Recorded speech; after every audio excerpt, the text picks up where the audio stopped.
అంటే కేవలం ఆంధ్రప్రదేశ్ మాత్రమే కాదు, ఏపీ అంటే యాక్టివ్ ప్రోగ్రెస్.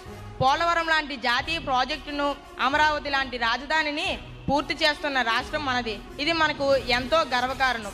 ఒక సాధారణ నాయకుడు రోడ్డు వేస్తాడు, కానీ ఒక గొప్ప నాయకుడు భవిష్యత్తుకి దారి వేస్తాడు. అలాంటి గొప్ప నాయకుడు మన నారా చంద్రబాబు నాయుడు గారు.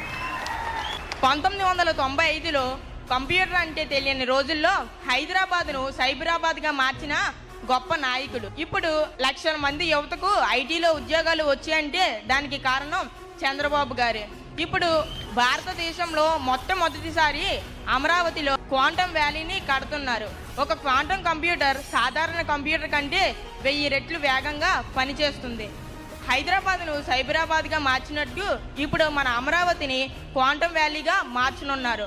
మన విశాఖ డేటా సెంటర్ హబ్ అవుతుంది. ఇది మనకు చాలా గర్వకారణం. మన చంద్రబాబు నాయుడు గారు 5 సంవత్సరాలకు కాదు 50 సంవత్సరాలకు ఆలోచిస్తారు.